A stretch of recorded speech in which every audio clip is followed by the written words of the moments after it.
Hello and welcome back. Glad that you tuned in today, and I hope you all had a Merry Christmas and you've all had a great holiday season, staying safe with your family and friends for those of you who were able to. So I'm glad you chose to tune in today. So this is a very quick update.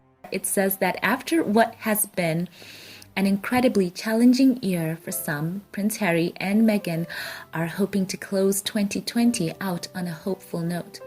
The Duke and Duchess of Sussex launched their premiere episode of their Archewell audio podcast series today, December the 29th, featuring optimistic words from a host of high-profile names from the worlds of philanthropy, social activism, entertainment, and sport.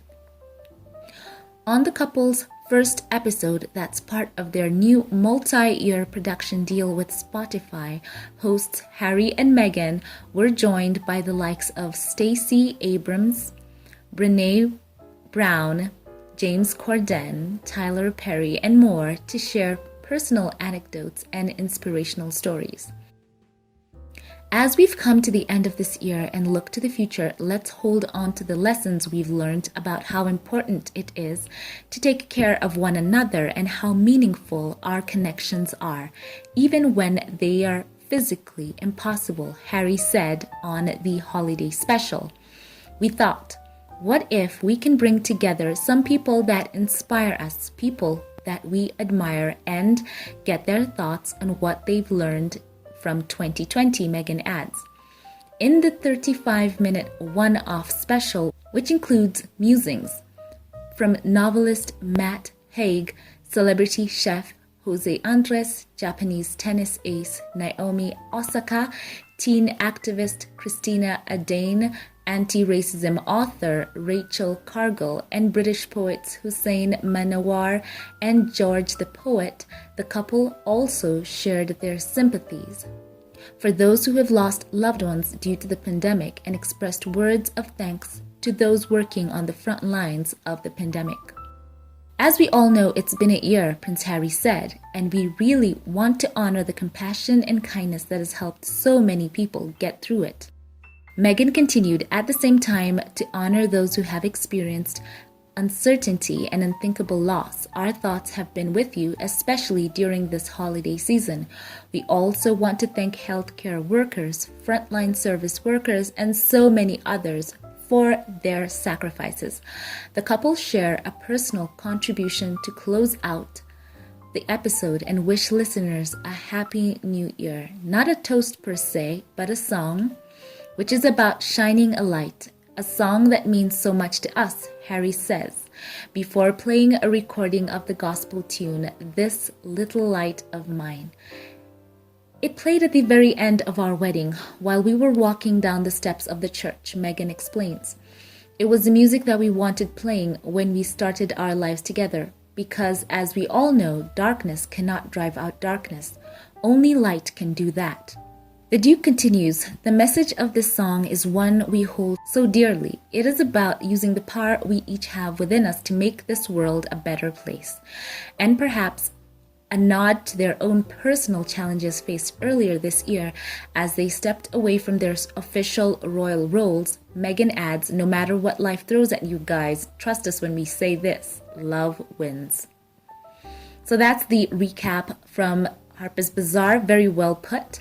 And of course, I know so many of you will go over there and listen. And you know, the best thing I like about this is, of course, every guest they have on there, let's be honest, you may not agree with every one of them. What I'd like to say is take the meat, leave the bones. So it's going to be interesting to see all the guests that they will have over the years. So this is cool. I think some great guests they'll have on there for example, is Tyler Perry. He has such a great story. If you ever get time to learn about him and how he's had his journey, it's very inspirational. So this is cool. Let me know your thoughts in the comment section about all of this below. This is a quick update for you. And by the way, also earlier this week, or I think it was towards the end of last week, there was this very interesting update as well, where Prince Harry had another win, and the Mail on Sunday in London apologized, get this guys, and issued a correction over a story that reported that Harry has turned his back, in quotes, on his prized military associations. So yes, that was a very interesting story. I wanted to cover it, and I'm glad I get to do that right here. So let me just quickly give you that update. So the story alleged that the Duke, the former British Army officer who values his royal connections to the military, failed to maintain contact with the Royal Marines after he stepped away from royal duties in March and moved in with his wife and baby in California, seeking more freedom and financial independence and privacy from the tabloids. So the Mail on Sunday has re-examined its reporting according to USA Today and corrected the record. As per usual, the correction was short and buried on the website and in the paper, in contrast to the original story, which has since disappeared from the paper's website.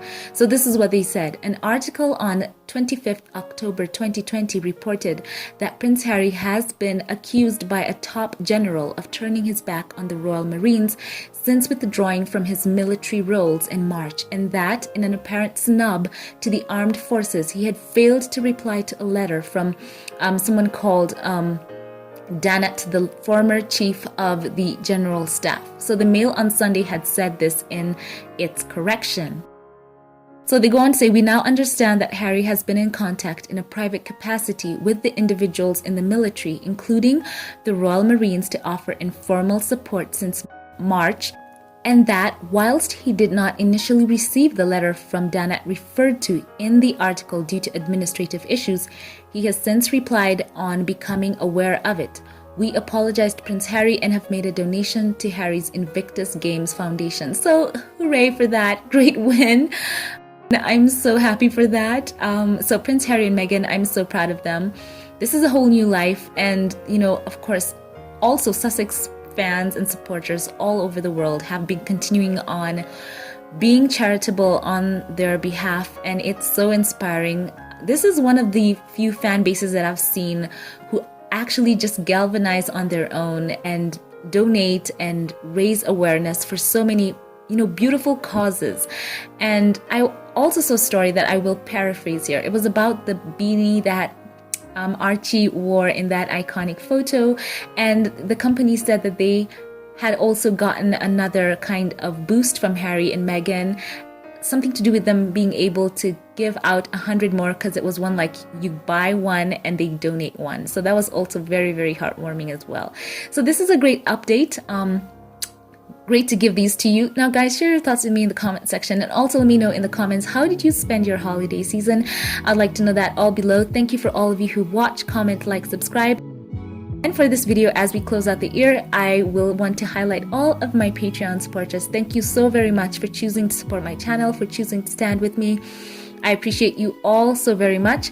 So here are my shout outs to all of you, my Patreon supporters, starting off with Diane Hawkins, my very first Patreon supporter. Thank you to you. Thank you to Gary Adderley. I appreciate always reading your comments. Scotty Brown, always thoughtful. Kristen Rowe, I appreciate you so much. Corliss J. McClendon, thank you for choosing to support me. Delcinia Preston, of course, thank you. Noreen Bengali, thank you so much. I love and appreciate your support. Merci beaucoup. Joyce Aminata Ja, thank you. Verbana New Year, I love and appreciate you. Anna Thorne, I love reading your comments. Bunny and James Calvin Daniels, thank you so much as well for commenting on my videos and for being Star Wars fans. And Anna M. Jackson, thank you so much as well. So I just love you all so much for commenting on my videos, for your support as well, for the hype for the movie news we talk about. And I appreciate you from the bottom of my heart. Thank you to all of you who like, comment, subscribe. I do appreciate reading your comments. For those of you who share the videos, I thank you. I am so thankful to all of you who have chosen to subscribe and who comment always. I appreciate you so much. So thank you for watching this. Have a happy new year. Leave your comments below, and I will catch you in the next one. Have a blessed one.